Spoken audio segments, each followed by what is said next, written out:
Among the many topics I talk about on this channel, I did not think a brutal death metal album would be one of them, as I originally had no kinship or devotion to the subgenre. But this album has recently changed that. Dysentome's recent release, The Decaying Light. As a metalhead myself, I have previously tried to understand this genre's appeal, but the bands I listened to did not garner my attention, and they all began to blur together. This album was the only one I began to re-listen to. So why is that the case? What attributes in particular caused this genre shift to happen, where other bands in this style did not? Well, I think I can point it down to 3, maybe 4 different attributes that make Dysentome's album stand out amongst the crowd. And in turn, I hope I can help others understand the appeal of this genre, and maybe teach all of you something about how musical taste is fostered among individuals. So without further ado, let's begin. One of the most notable features of this album is its excellent synesthetic association with the album cover. It seems stupid, but when choosing to listen to new music, you have to base that decision on the album cover. That is something I feel like a lot of brutal death metal, slam, and noisecore bands do not do very well. This doesn't apply to all music, of course, and obviously if the music is good enough, it does not matter how it's presented. However, the association of colors and sounds is a scientific phenomena known as chromesthesia. To quote Synesthesia.com, deep-pitched sounds are rather dark and large. These associations apply to almost everybody, even in chimpanzees. Sounds do not only evoke colors. Music can evoke the perception of movement, luminance, or smells and tastes too, end quote. Therefore, when bands present dark, brutal-sounding music in these wild, sometimes wonderfully done album covers, it can be hard to engage in what's going on, especially when the music is moving at a blistering, sometimes indiscernible speed. Even more so when they bring nothing unique as musicians.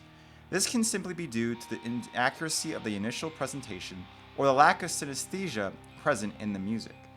This is where The Decaying Light's opening track, Collapsing Skies, shines. It envelops you and makes you feel like that man on the cover, witnessing the cannibalization of gods. It's such a simple riff, but it builds upon itself and is full of subtle dynamics, much like how a prelude functions in classical music.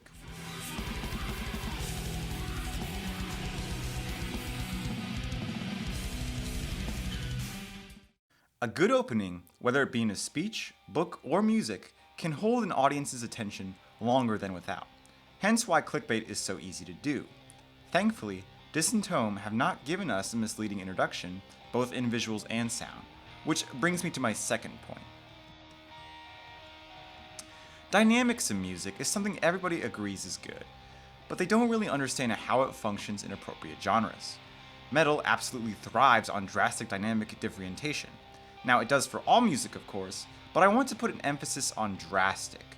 Folk music, country music, pop music, and even some forms of EDM can't really get away with this without scaring away their intended audience. There are differences in dynamics in these genres, but not on the same level that metal prides itself in. It's a genre where a song can frequently change tempo, timbre, sound, and even genre between a measure. However, it's important for the genre because its lyrical themes are often complex issues or topics and span across multiple emotions.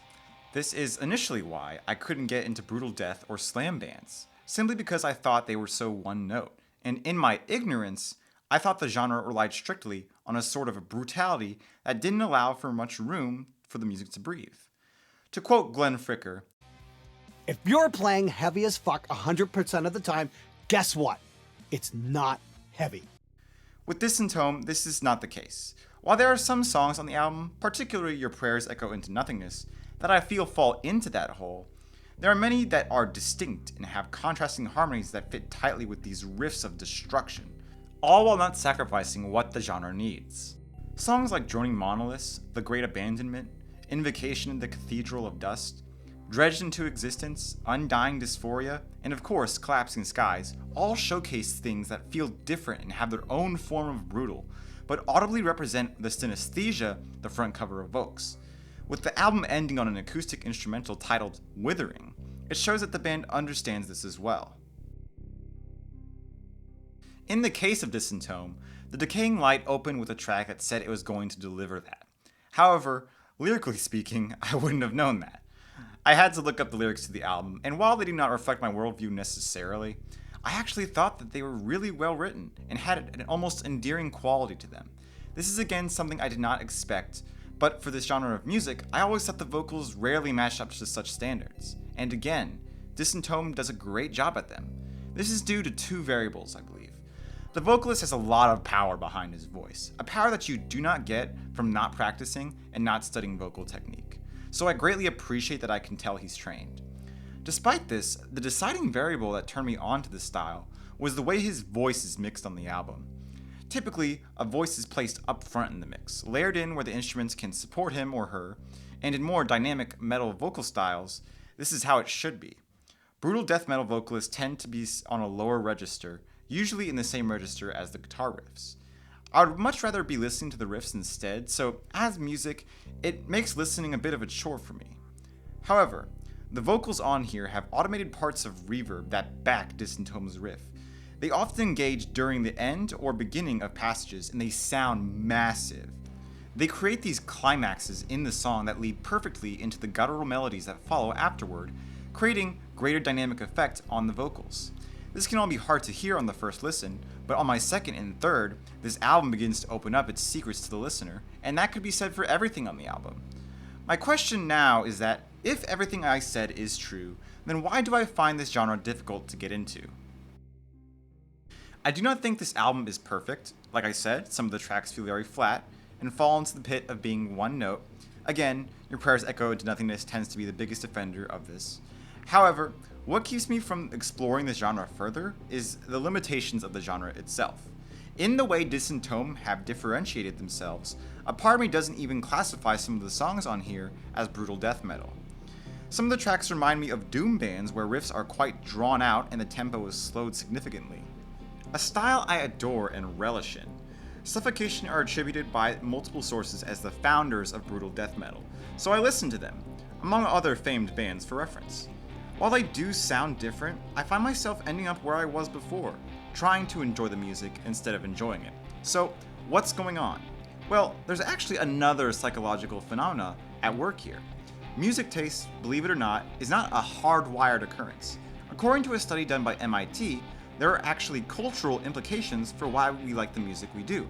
To quote the article, quote, certain musical intervals of those familiar with Western music depends on exposure to that music and not on an innate preference for certain frequency ratios. Therefore, the sounds on this album must be reminiscent of something I am familiar with and had enjoyed before. I think that the influence is doom metal.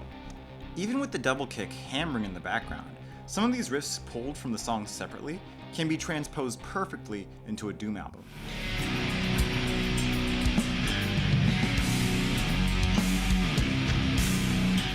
Not only that, the reference on the album cover to the painting by Francisco de Goya evoke the themes a doom metal album typically brings. Themes of anger, grief, loss, and suffering are all of great interest to me, and this is why I enjoy metal music in general, as it often covers what many artists in other genres tend to avoid, and by the genre's definition, it tends to portray the emotions with the brutal honesty necessary to express it. Some brutal death metal, however, tends to cover more obscene and grotesque topics, which is just something I don't typically want to listen to. I think the thought of associating myself with those topics warded me away from the genre, on top of the already present unfamiliarity with the sound. I can understand the appeal, however. I don't think their fans are killers, misogynistic, or form social surrogacy. What?